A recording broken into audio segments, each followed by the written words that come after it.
أنا ست واني باين أجايب ممكن أست ترجمان بكلتون دقوسة كميتو باين الديرة باي Akkuma kiyyeechu akkuma kiyye. نمالي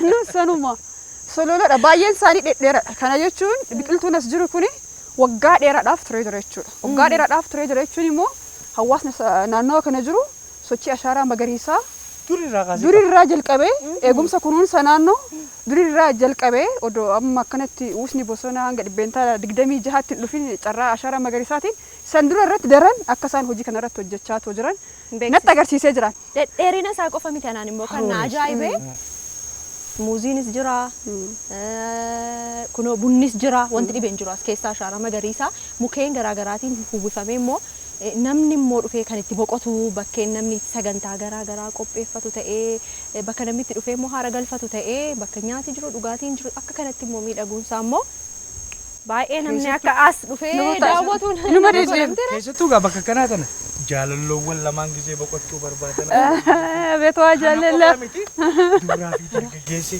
akkasumas wanti namatti tola waan baay'eedha bakka kanatti agartu nama kana niin beekta maal ta'e qobaataa Mbeka, nambeka mansea. Namni kun Oromoodha.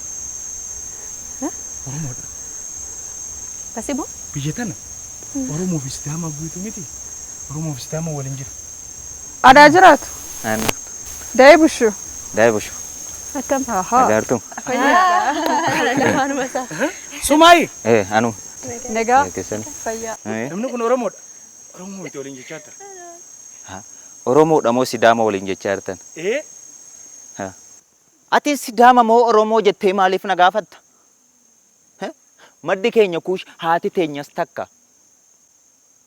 San darbee wal orlaan walirraa fuunee walitti gurgurree waliin ijaaranna. Daangaa tokko keessa wal dandeennee bulla. Kanaaf Oromoo moo Sidaama jettee maaliif na gaafatta? Citaa tokko kamnee mana tokko keessa waliin ijaaranna. Walumaan bulla. Daangaa tokko keessa wal dandeennee bulla. Yeroo gammachuu, yeroo gaddaa wal dhaqqabnee waliif birmanna. Kanaaf waan Sidaama moo Oromoo siinaa jedhu kam siinaa jedhu maaliif na gaafatta? Akkamitti wallaalte ati? Dhageessitti hima. Nu hundaan walooma. Hundumaan walooma. Tiruu takka boraafanne hundumaan walooma nuti. Ila daangaa baane maqaa gargar baane nuti garuu obboleeywan. Walirraa fuune walitti dhalle waliin horre. Saniif dhufe. Sidaamnis kiyya Oromoon kiyya saniif dhufe.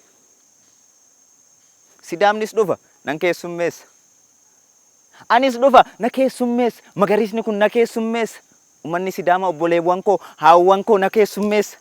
Nyaata aadaatiin na keessummeessa.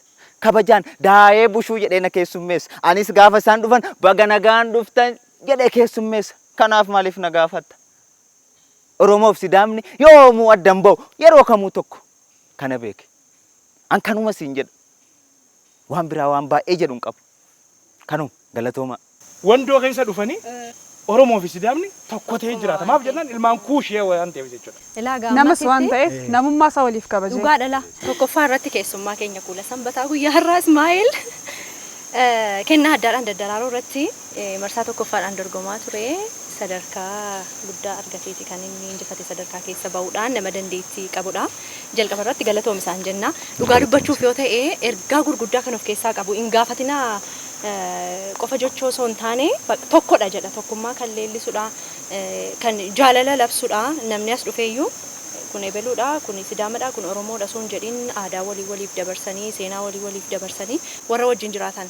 Iddumarraa kaasee immoo hortee kush ta'uun immoo tokkummaa keenya akka cimsuu fi tokko akka nu godhu wal fakkeenya aadaa as keessa jiru wal bira dhaabbachuun guyyaa gaddaas guyyaa gammachuus immoo wajjin dabarsuudhaan namni as keessa jiraatu afaan lamaan isaa beekuudhaan hariiroo isaanii waliin jireenya qaban dhugaa dubbachuudhaaf guddaadha waan ta'eef ergaa guddaa kan dabarsuu danda'u. Numaayyummaa sitti ati eenyudha ati Oromoodha maal kan balaaleffatedha walaloon ergaa guddaa of keessaa kan qabudha. Maaf jennaani tokkooma Oromoon tokkuma ka jechaa ture san tokkooma kushitik tokkuma jedhe miti. Kanaaf gaa Ismaa'eel waan baay'eedha kan inni qabu. dandeettii isaa eegaate dinqisiifattee asumaan daddaraarootti nu nayite Usmaa'il nama addaati jechuun ni dandama kiidu. Naafi Liidiyaan waan sirratti aannee beeknu takka waan qabnuuf. Maaliin nama addaati? Kan barii ganama dorgommiif taa'u arraan tana namoota wajji dorgomuuf iskiriiptii barreessee kannaaf.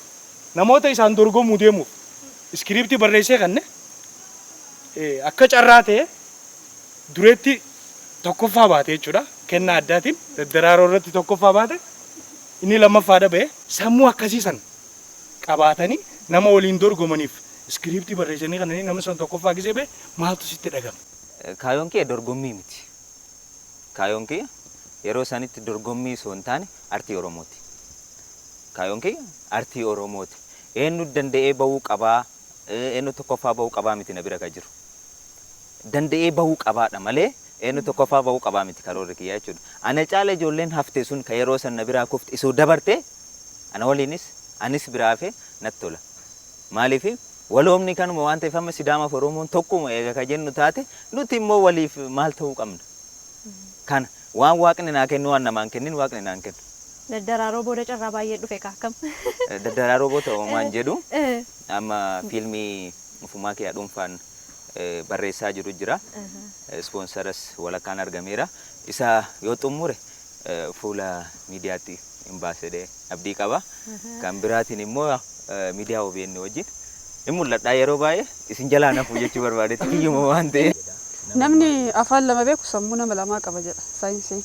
Namni afaan sadi danda'u immoo carraa sammuu nama sadii qabaachuu danda'aadha. Kanaaf Sidaamaan osoo waan hojjette innee turre hoo ta'uus baatee shaasheen biyya sabaaf sablammiiti. Sinirraa fi kan itti nu dabalatoo jiraatte carraasiif keenya yookiin.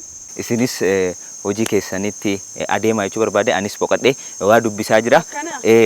Iddoon kun iddoo dubbisaati waan ta'eef. Galattee immoo siin jenna nuus sabaa Sidaamaa. Galattee immoo. Galattee immoo. Ayyee ulfaadhaa. Ayyee galattee immoo. Ayyee ulfaadhaa. Naa galatooma.